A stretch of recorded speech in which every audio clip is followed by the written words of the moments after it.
Ciao da Nicoletta, dal bellissimo contesto del lago di Lugano. Oggi ti parlo dei ciechi e l'elefante. Ti leggo proprio questa pillolina molto simpatica.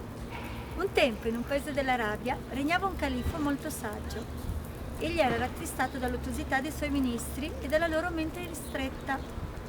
Un giorno li chiamò a sé e chiese loro di radunare persone cieche dalla nascita, che non avessero mai visto un elefante. Dopo qualche tempo i ministri tornarono con al seguito alcuni ciechi, cresciuti in piccoli villaggi tra le montagne, che non avevano mai sentito parlare di elefanti. Il califfo fece entrare un grosso elefante e chiese ai ciechi: «Mi sapreste dire che cos'è un elefante?» «Mai sentita questa parola?» risposero i ciechi. «Ebbene, davanti a voi c'è un elefante, toccatelo!» «Cercate di comprendere di cosa si tratta», disse il califfo.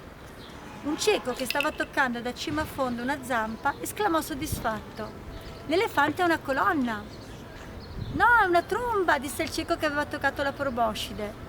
«Niente affatto, è una corda!» esclamò chi aveva toccato la coda.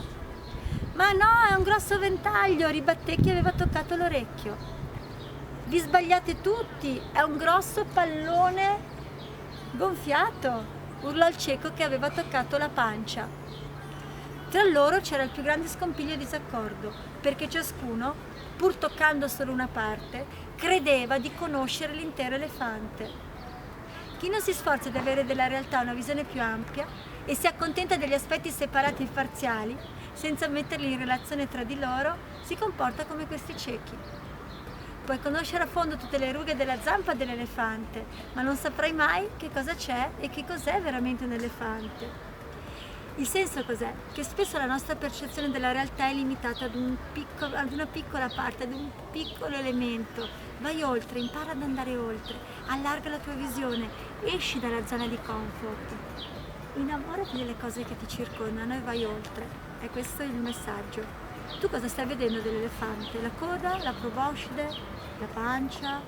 O stai andando oltre? Buona riflessione, ciao!